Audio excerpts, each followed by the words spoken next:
Sugeng siang ingkang kinumartan Bapak Guru lan para kanca ingkang kula tresnani. Sumangga kita aturaken puji syukur dumateng Gusti Allah Subhanahu wa taala awet kita taksih diparingi nikmat sehat lan kesempatan kempal wonten mriki. Shalawat salam mugi tansah keparingaken Kanjeng Nabi Muhammad sallallahu alaihi wasallam.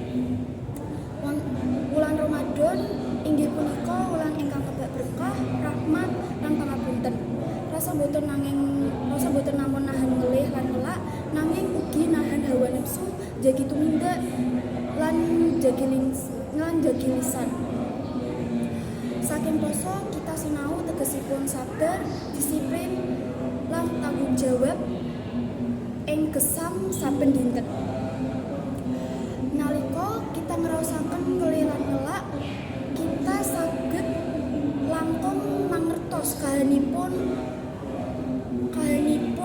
tiyang ingkang kirang kabejan. Saking mrika kita dipun latih supaya gadah rasa welas asih, remen berbagi lan tulung winulung dumateng sesami.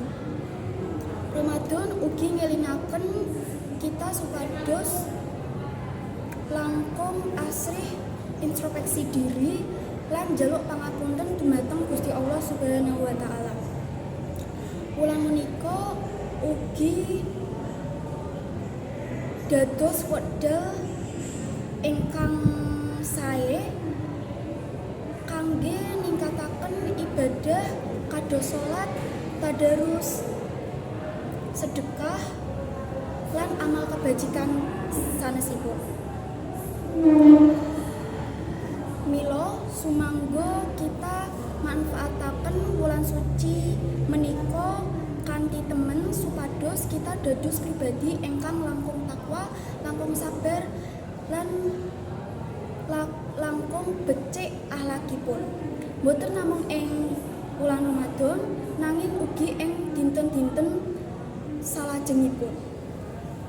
Mekaten ingkang saged kula aturipun nyuwun pangapunten menawi wonten lepatipun. Wassalamualaikum warahmatullahi wabarakatuh.